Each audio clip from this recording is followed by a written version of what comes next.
And I almost think that we should get on to Pat, actually, because this fits so much with... Are you still okay for this? And the reason I mention that is that some of the papers that I carry around most of the time, here's one, Ronnie, that's Klaus-Peter Lesch, The Long Short Story, The Serotonin Transporter in Emotion Regulation, Social Cognition. So this is a paper that was in Nature Neuroscience in September, this is the one that Rodolfo Lina says is rubbish? Yeah, well, he didn't know the paper itself. It's my awkward description critique. Okay. So if you are actually doing readings, and these are harder to read than some of the other things, but in Nature Neuroscience for September 2007, there's a paper by Klaus-Peter Lesch called The Long Short Story about the serotonin transporter gene, which I highly recommend. And there's also a paper here that we have called Damage to the Prefrontal Cortex Increases Utilitarian Moral Judgments, which we may or may not believe, and it's the sort of thing that Pat will probably talk about. Pat is UC President's Professor of Philosophy at UC San Diego, recently gave up being chair of the department, and she co-founded with Paul this wonderful field of neurophilosophy, and her latest book was Brainwise, which is widely available. Pat Churchland. Thank you so much. It's always really tough to follow Ronnie D'Souza, especially when everybody's really hungry. But Ronnie, many of you will have rightly guessed, had also a theatrical career. And I'm afraid I'm going to disappoint Stuart Kaufman because I can't say anything about things spiritual. It's just not in my temperament. And it's also really not in my temperament I mean, I can enjoy poetry, and I just admire Ronnie so much to be able to stand up and read a poem in front of people. I mean, I'm actually kind of embarrassed to read one to myself, but there you go. Oh, and I can't sing, but I actually agree about dancing, but we'll get on to that. All right. There's two, roughly speaking, domains in neuroethics. One has to do with applications of recent discoveries to the nervous system in various ways, certain kinds of interventions. I'm not so interested in that. What I am interested in is the second thing, and that is ethics itself as a biological and cultural phenomenon. But as I'm particularly interested in the brain, what I'm most curious about is what is it that we can understand from the point of view of neuroscience that might help us to understand how it is that brains make it possible for people to do things that are seemingly not in their own interest. So a number of topics are of great interest to me here. One concerns the neurobiological nature of decisions and choices. And interestingly enough, that is a domain to which neuroscientists can now begin to make progress. And you can actually record from single cells in various parts of the cortex as a decision-making task is undertaken. I also want to understand the neurobiological nature of moral motivation, and finally something about the nature of self-representation and self-control. The topic that I'm going to focus on here has to do with moral motivation, and on other occasions I can talk about the other things. It's been known, of course, by naturalists and biologists for a long time that many, many kinds of animals are social. Here we see ants cooperating to build a shelter. Many people have understood quite well the dynamics of social behavior in wolves where, and I think this is where it begins to get really interesting, only the dominant pair are the breeding pair. The others are quite capable of breeding, but in actual fact do not, though they will take part in the hunt and so forth. This has always suggested to people that there must be a neurobiological account of the nature of social behavior. Now, although molecular biologists and evolutionary biologists understood quite well that we should be able to link something about the nature of genes to cooperative and sharing and mutually defending behavior, What we really need to understand is the role of the brain in all of that. How is it? Because the brain is the thing that is between the genes and the behavior. Now, all of this changed quite recently, and some of you know this story already. If you don't, I think it's, if I may sort of paraphrase Peter Atkins this morning, knowing the story of the voles, not knowing the story of the voles is sort of like not knowing who the Beatles are. But in any case, the story broke, actually it broke with an observation, very casual observation about the nematode C. elegans that only has about 1,000 neurons. And the observation was that under conditions of food scarcity, you see two very different kinds of behavior amongst C. elegans. Some tend to cluster together and some move apart. And it was discovered that the main difference between those two and how they behave under these conditions has to do with oxytocin. Well, that immediately caused consternation because oxytocin had been well known for its role in other parts of the body. In females, in mammals, for example, and it was well known in the case of humans, it's involved in parturition and in lactation. And so people began to wonder if there might be something special about this particular peptide in social bonding. And in fact, this picked up on something that Paul MacLean, who Ronnie also mentioned, something Paul MacLean had said, but that actually Darwin had said before, which was something about the social behavior of mammals might be traceable to the parent-offspring connection. And that it's the broadening and expanding of that connection to wider members of the group that constitutes an important development in social behavior. Now, the story of the voles, I'll just go through quickly because I did this also last year. But the story of the voles, for those of you who don't know, goes roughly like this. There's many species of voles, and they're in particular prairie voles and montane voles. One behavior that distinguishes them is that prairie voles are monogamous pair bonders. After the first mating, they bond for life. Montane voles are promiscuous pair bonders. There are some other differences pertaining to rearing of pups, which is a much more cooperative enterprise for prairie voles. In montane voles, it largely falls to the females. So one question was, what might be the difference between the brains of prairie voles and montane voles to sustain this really quite interesting behavior? Now, monogamous pair bonding had been seen in the biological domain in other species. In birds, for example, it's quite well known that Canada geese tend to mate for life, but it's also known in other mammals. Now, the idea that oxytocin might play a role here occurred to a number of people at about the same time, partly because they were intrigued by the social bond between mother and child, and the realization through rat studies that if you take a female rat who has not had babies, is not in estrus, nothing of that kind, and you inject oxytocin into her brain, what she will do is go to a neighboring female who does have pups, and she'll begin to make a nest, take those pups, and behave for all the world as though she had had pups.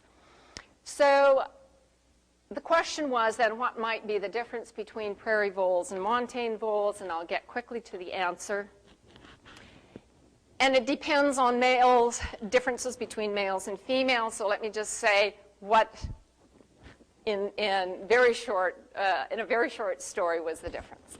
In males, there are receptors for a peptide that's very similar to oxytocin called vasopressin. And what distinguishes between the monogamous pair bonders and the promiscuous pair bonders is the density of receptors in a very particular part of the brain. And that's shown in this slide. And in females, what distinguishes the monogamous pair bonders from those who aren't is the density of receptors for oxytocin in a very specific part of the brain. So the male prairie voles have a very high density of receptors. The montane voles don't. Is this just a correlation, or might it be causal? Scientists investigating this did all of the obvious manipulations. In the prairie voles, you block the receptors, and the little rascals become promiscuous. Now, you have to do the other kind of manipulation in mice, that is, to increase the density of receptors in the male, but you can turn a promiscuous mouse into a monogamous pair bonder. Now, it isn't just that they pair bond, but they also protect the nest. They will fight intruders. They will fight others who come along and appear to be interested. The molecular biology revealed that the determining factor had to do with a promoter, shown here as a bit of microsatellite DNA, which is responsible for turning on a particular part of DNA that produces the protein, which is the receptor for vasopressin, and roughly the same in the case of oxytocin. Now, when I first encountered this story, I was really very interested because it seemed to reflect the Darwinian hypothesis that you might have very particular kinds of behavior having to do with cooperation and selflessness in the context of the family, and that might be spread to a wider domain. And people then who looked at the behavior of various primates found that there were certain very interesting differences in the case of primate behavior as a function of whether the males were related to one another or whether the females were related to one another. So the particular case I want to draw to your attention has to do with intertribal conflict, or between group conflict. In the case of chimpanzees, the males largely stay within the troop and the females leave. And as you will know, the recent literature on this is quite extensive, but chimpanzee troops are lethal. And they will attack other troops and one by one kill them off, and often kill them off in the most brutal fashion. Some other primates, where it's the males who leave and you have a female hierarchy, do actually behave somewhat differently. That is, they tend not to have lethal intergroup competition. So certainly one of the questions that this raises in the context of wondering how we get beyond just the family unit to the wider group, and in the human case, how we get from those that we're not immediately related to those that are in the wider group but with whom we share no genes. Very interesting questions can now be raised in a way that they weren't really raisable before. So the one issue then, before I do that, let me just remark here as a kind of summary that it does appear that in a certain way evolution sets the brain's style of drives and emotions, not just in the case of social emotions, but the drives and desires to get food, to seek shelter, to avoid a fight, or to engage a fight, and so forth. And then comes the story of the reward system. And again, neuroscience within the last 15 years has begun to plumb the details of how the reward system works in mammals. Really important breakthroughs were made by Wolfram Schultz, but Terry's lab here at the Salk also works on the reward system. So to a first approximation, apart from humans, what it does look like is that we share much because it's in our genetic interest to share and to cooperate and to live within groups, but that's all underwritten by very basic neurobiology, and that the specifics of convention, using this convention as opposed to that convention, comes into being as a result of the way the reward system is tuned up. And so one group might settle a difference in one way and another group in another way, simply as a result of conventions. So, but the question does remain, and this is one that many evolutionary biologists have worked on for a long time: what does explain human-style altruism? And I think one of the things that I found so interesting about Greg Clark's talk yesterday is the reminder that human-style altruism can change over time. That is, from the not just as a result of culture, but possibly even as a result of natural selection. So it's not exactly clear what human-style altruism is. And sometimes I think our intuitions about human-style altruism can really be quite wrong. In our culture, if you raise an issue about infanticide, people are most likely to rear back in absolute horror. They have a visceral reaction to it. But as I'm sure Scott Atran could tell you, even in certain cultures now, but certainly in cultures in the past, infanticide was really a fairly standard way of dealing with certain very difficult problems. And it was not considered, under certain circumstances, to be a truly dreadful thing. The case of the Inuit is extremely well known, so I won't go into detail, but it is known that because they lived on the very knife edge of survival, where having a group that was too large to bring in the energy resources that were necessary to keep it going, they let the females die. Not an unreasonable thing. But for most of us who live in a culture of great prosperity, this, of course, doesn't seem quite right. Now, Sam Bowles and others have argued with regard to human-style altruism within the group and the idea that the group can expand beyond immediate kin, that lethal group intergroup competition might actually have been an important factor in this. And part of his argument is that groups may have realized that if they could join together, that then they could take on another group and share the resources that they pillaged.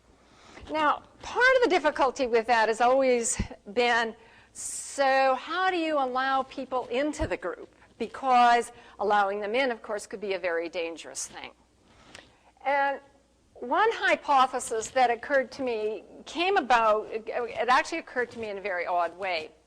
I was interested in something completely different as a result of a meeting Terry was organizing. This had to do with unconscious mimicry. I thought, well, what is unconscious mimicry all about? The psychological literature on it is quite vast and very detailed and very respectable, but I'll just sum it up for you very briefly. The basic point is this. If you have a student and a Confederate, the Confederate is told to mimic in no way any of the mannerisms, the eye movements, the smiles, whatever, of the student. And then they're given a task on which they work. At the end, the student is debriefed. How did you feel about, so-and-so? If there is no imitation, by and large, the students find the Confederate creepy. I don't know, I just felt really uncomfortable. He didn't do anything, but, it just, I hate to say this, but there's something wrong with that guy. On the other hand, if there was a lot of imitation, they really liked them. They felt they were in sync, that there was a way that they were cooperating that was kind of special and unique. And sort of as long as you weren't sort of overtly mocking the other person, but just kind of, looking this way when they looked that way and so forth, it turned out to work very well. And there were many related studies showing that if a person is really anxious about their social status, they will, unbeknownst to themselves, imitate to a much higher degree than they normally do in social interactions. So what does this have to do with beginning to explain how the group can expand beyond kin? I think that it's the reason why I asked myself this question was, well, what good is all of this unconscious mimicry? Why do we do it so much? And of course, you're using quite a lot of energy in doing it. And the answer the psychologists give is that it increases social facility and so forth. But what I want to know is, why is that a good thing? I mean, why do brains care about this? And believe me, you do it. I didn't really think I engaged in it until I watched myself in novel social situations and found out, you know, this person goes like this, I go like this. They smile, I smile. Very interesting. One thought goes as follows, that in the small unit, in the parent-offspring unit, imitation by the offspring is extremely important. Now, we know that humans imitate to a much greater degree, or so we think anyhow, than many other animals. And we like it, and you know, it helps them learn. But there's something else that's going on, and that is that in the very early stages, it isn't just that the child is learning something and getting it by imitation instead of by trial and error, which is a lot cheaper. It's that child's ability to imitate, to smile when you smile, long about 3 months old, right? To point when you point, and so forth, is the best indication you have of the normality of that child's social brain. If its social brain is, to use a scientific term, run amok, then it will not be able to engage in that kind of imitative behavior. And that's the best signal that a parent has that something is wrong. And I think the same is true at the larger level. When, for example, new people wish to enter the group, the very best first pass filter you've got is how they behave in this imitative fashion. And part of the reason I think that's true is anecdotal. But there's other data as well. The anecdotal part of the story goes like this, that when I was growing up, this was a very, very small village. Everybody knew each other, and we all lived on farms. And whenever anybody new came into town, we all knew that there was a new person.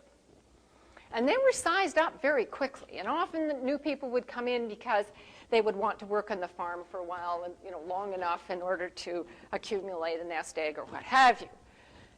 And it was quite interesting that some of these people were given the boots very quickly. And the explanation from the parents or the friends was always, well, we didn't feel right about him. There was something wrong with him. You couldn't trust him.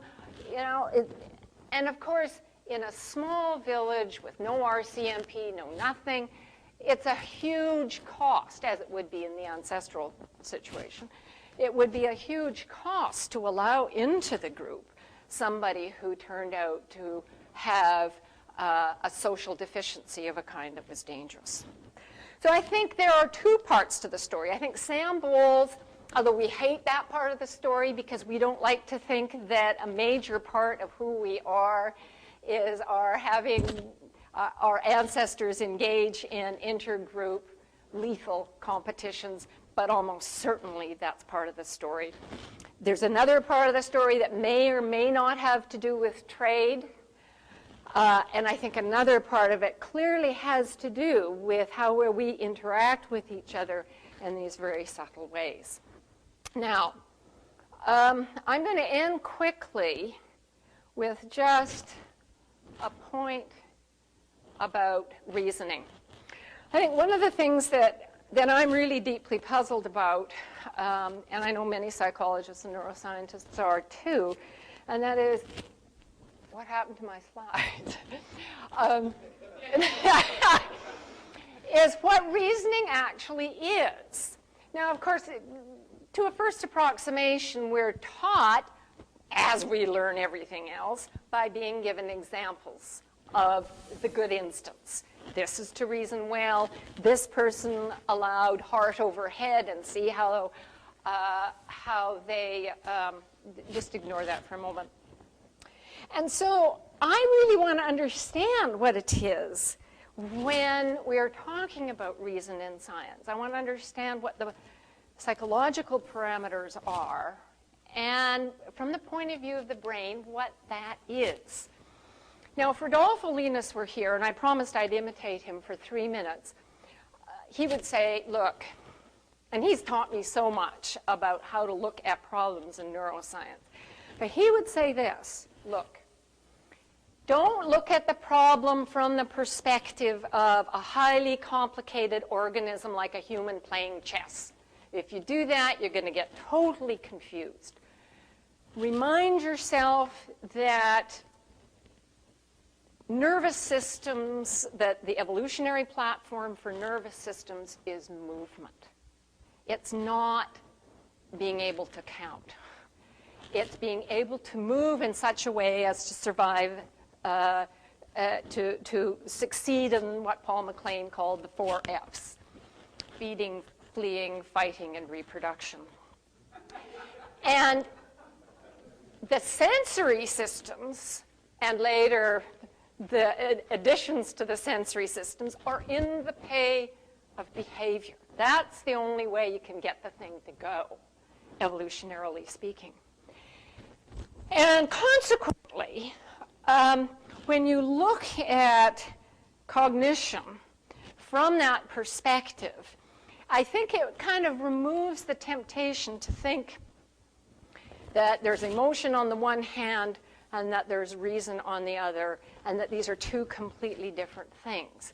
I think in the nether regions they are kind of different, but I think in between there's just a real misagosh where you can't really separate it out. And I want to move fairly, if we can, move fairly quickly. Now, because Hume has already brought up, how am I doing on time, actually? Am I just about out? Because I know everybody's starving, so I don't want to go on. All right. Everybody, Hume was brought up earlier, and it was wisely agreed that you can't derive an ought from an is, and you can't read off the oughts from biology, and blah, blah, blah. And although I dearly love Hume, you know, I think what he had in mind is something like this. That a certain practice exists, say infanticide amongst the Inuit, doesn't thereby entail that we ought to do it. All right, fine.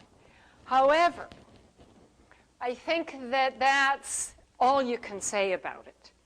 And the litany that we constantly hear from philosophers about you can't derive an ought from an is, and we, the philosophers, get to do the normative stuff because we're deep and have a very, here Peter Atkins and I are on the same page, alas, whereas the scientists can do what is the case, but we do what ought to be the case. Just crap. Our natures constrain our values and how we refine existing values. I think reasoning about social practices, say infanticide or cannibalism, or whether to treat in expensive burn units, illegal aliens caught in the fire. Reasoning about social practices is probably a constraint satisfaction process, one that we kind of understand in, guess what, the perceptual domain. Just as much of scientific reasoning is not, in any sense, deduction and induction. This is, again, a myth that philosophers like to peddle. It really has to do with inference to a good hypothesis relative to my background beliefs, which is then revisable. Sometimes following Peirce, that gets called abduction. Sometimes following psychologists, it's called case-based reasoning. Practical decision-making, practical reasoning, I think, is no different. We make an inference to the best decision about what we ought to do. We use pattern recognition. We draw on past memory, infused as it is with evaluation, and we make an inference to the best decision. I think from the very earliest stages, and I think this is kind of demonstrably so in the case of nonverbal animals, perceptual categorization is infused with value. It's pretty tough for my grandchildren not to see that and see it as something desirable, as something to be wary of. Poison ivy, they learn, and then I have a visceral reaction to poison ivy. I see it, the pattern recognition is there, but it's not clearly separable, and so forth for other things. So I think how I'm thinking about this, and this may in the fullness of science turn out to be a crock as well, but I think representations, as we're coming to understand them within the context of the reward system and how it gets tuned up, representations usually are valence. That's how they come. And then you have to do this other fancy thing to get rid of it. Separation of fact from value, which we think is so dead obvious, from the point of view of the brain actually requires work. It's like milk, if I may retreat yet again to the farm. So it comes all, the milk and the cream is all part of it, and it takes a fancy device to separate the facts from the values. So I think much of reasoning, and here again, psychologists are really, really doing interesting work on this. Much of reasoning involves pattern recognition, similarity to a prototype, and vector completion. And I'm not going to show that, but I want to show this. So that, just to take a simple example. Actually, I should show you the... Have I got time to show just a couple things? How am I doing, Roger? I'm doing fine. Okay.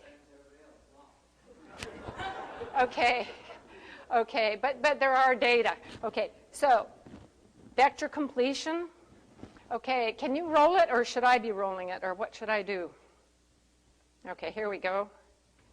Next, help, meeting minder. All right, we're not.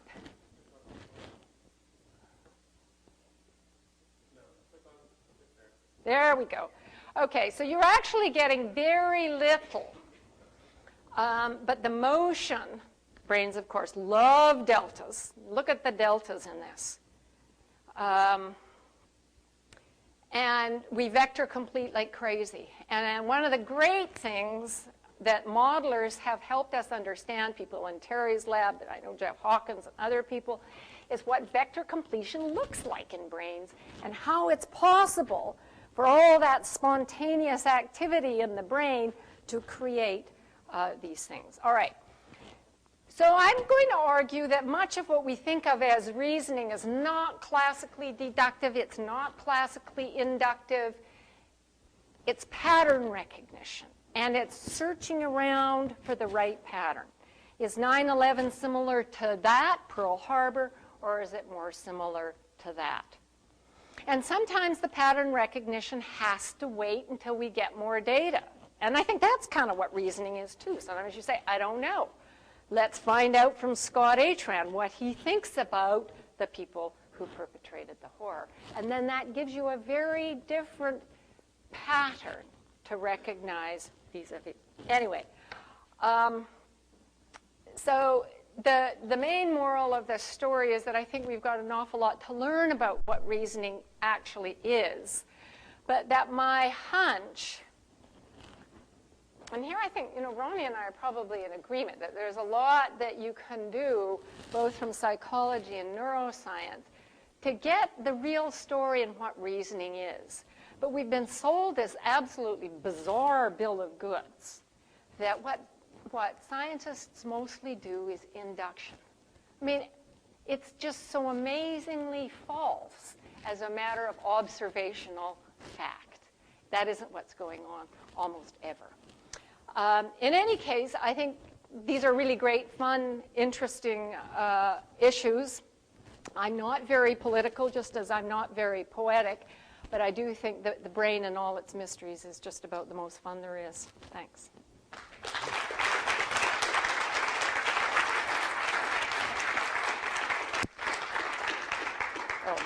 So, questions. Scott, you had one? One thing complimentary, one thing affirmative, and the other big question.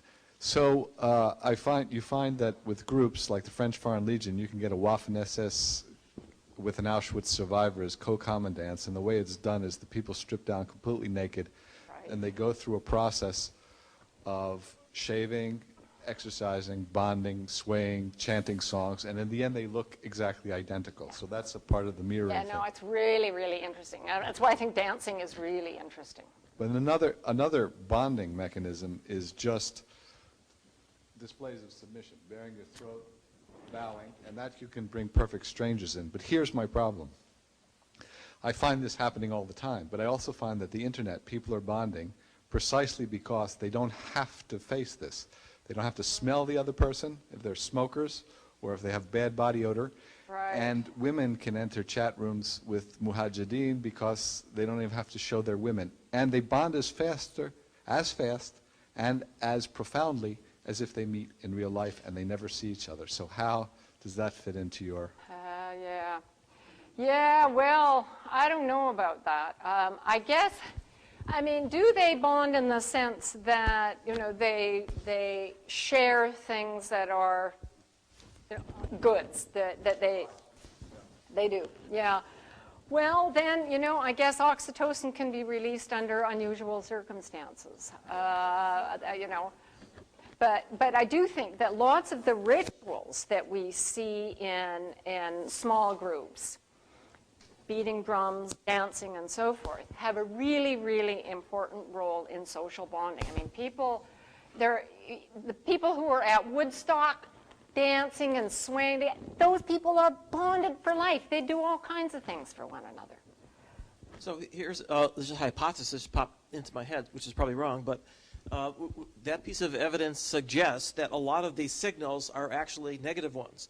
In other words, if someone doesn't mimic you, that's a negative signal. It's a negative signal, And if there isn't anybody there to mimic, then there's no negative breaks. And so, so the positive affiliative things which are sharing can then be fulfilled without any of the breaks. That's a very interesting idea, and we could test that. But certainly odor is, of course, as we all are learning now, because the olfactory system is coming to be studied, odor plays a really important role in social bonding. And so it isn't just that, you know, you imitate me and smile in the right way. You also kind of got to have the right, you know, smell.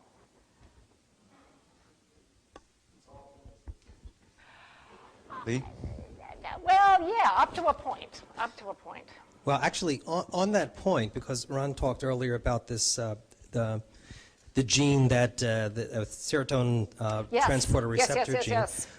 And I think what was most interesting is that somebody said to him, "Oh, that's nonsense." I mean, there's this whole community out there that wants to deny the role of genes in chemistry, in behavior, and personality. And there was a very interesting paper, I'm not sure how many in this room are aware of it, in a group, it was published in Molecular Psychiatry. It was a group that looked at they used whole genome analysis. They looked at 500,000 spots across the genome, and they found 20 or 30 different points in the genome that are associated with bipolar disorder. Right.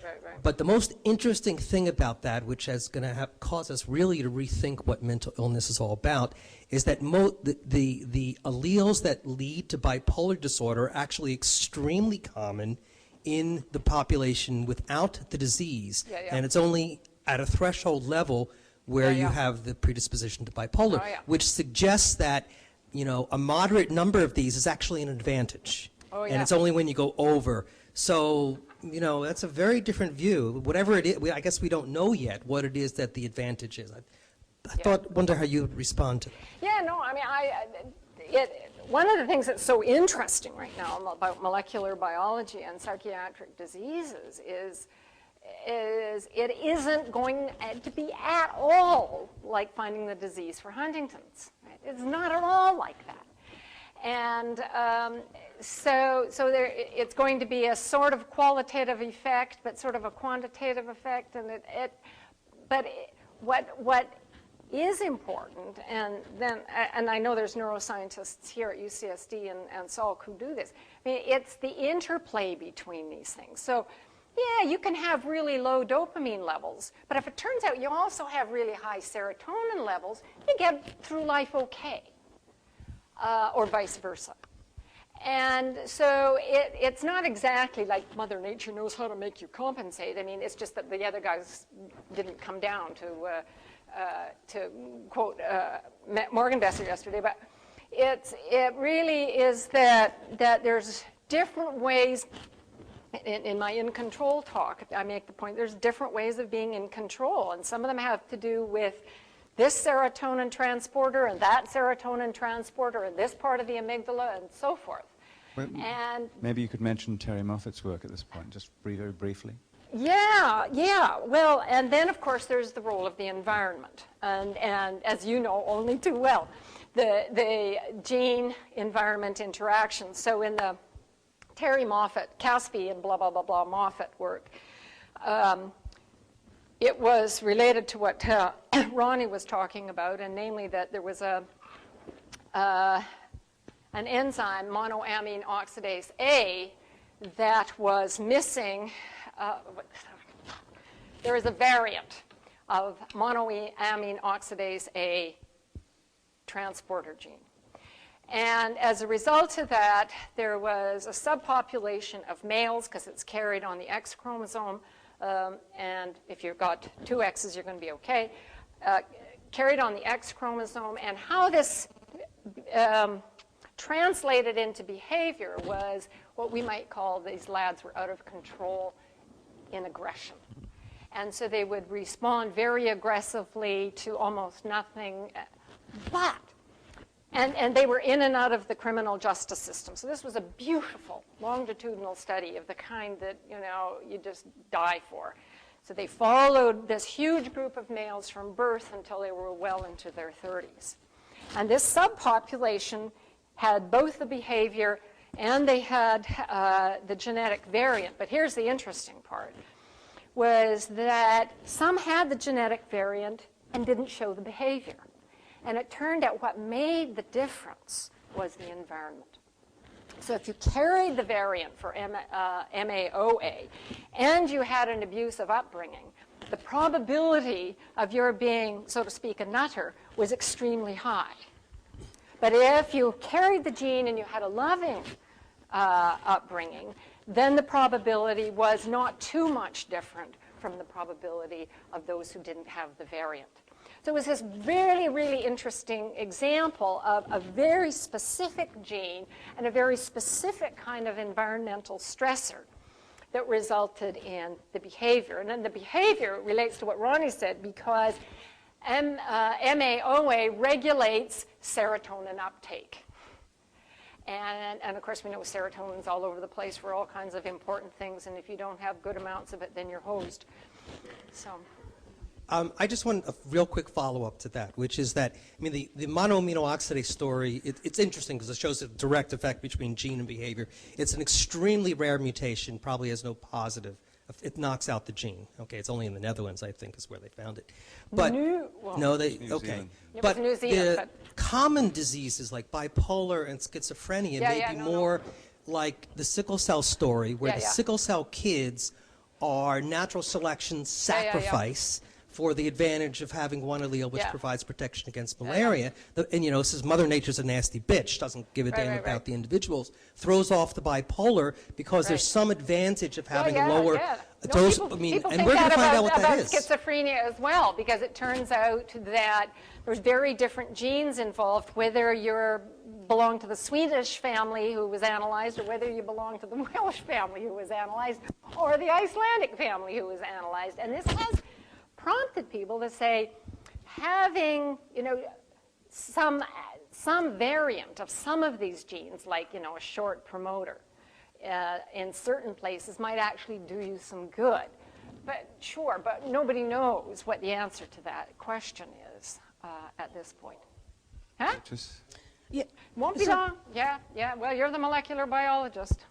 Yes, two more questions. Two sort of interrelated points. One, regarding the bipolar literature, there's actually a longstanding literature that first-degree relatives of bipolar individuals often are, quote-unquote, very creative, high-energy, extremely successful individuals. So that's actually been recognized for a long time. And the larger point is that often a little of something is very good and a lot of something is not so good. And Yes. actually, we see this again and again, and that brings me back to your oxytocin vasopressin story. And I wonder whether anyone has looked at whether there's a vasopressin relationship in men who are obsessive about their women, and or an oxytocin relationship in the women who steal other people's babies, in analogy to the Yeah, Rolls-Royce. no, it's a really, really interesting question. The human work basically hasn't been done, but I just have to tell you, I mean, somebody mentioned Paul Zak. I think it was Michael Shermer. But Paul Zak did this with a bunch of colleagues, this great thing where you get, and I have to tell you that my graduate students in the philosophy department got some oxytocin from the black market in Europe, and they did this too. They did. Philosophers can do experiments, sort of. Anyway, what Paul Zak did in a very controlled fashion, in contrast to my lot, was they got the oxytocin and sprayed it up the nose. Why the nose? Well, because the olfactory bulbs are very handy, and they're the fastest route into the brain. And in the investor game, and if you want to know how that's played, I'll tell you by and by, they did see an increase in trust in the oxytocin group contrasted to the control group. And here's the kicker. So if you got the oxytocin and you're playing the game not with a human, but with a computer, the effect goes away, right? So this is a wonderful example because it turns out that there's other effects, let us call them cognitive for want of a better term, that are playing some sort of role here such that you play very trustingly if you know it's a human that you're playing with. Cool result. But I think the oxytocin story, we just have the very tiniest fragment of it, and it's just going to get more and more interesting. One last comment, since you've got the mic there, Austin. Thanks. Austin Dacey with the Center for Inquiry. Oh, right. I'm as big a fan as the next guy of serotonin, but as a philosopher who at least dabbles in ethics, I did want to say just a word in defense of moral philosophy. And I think it's important for the general themes of this conference that we discuss this more. In rebutting Hume on the is-ought gap, you said, well, of course you can't just read off normative ethical principles from the genome, but that nature constrains our values, which I agree with. But notice that that in itself, to echo Rebecca earlier today, is not a biological claim. In fact, it's a principle in normative ethics. Kant's principle of ought implies can, perhaps.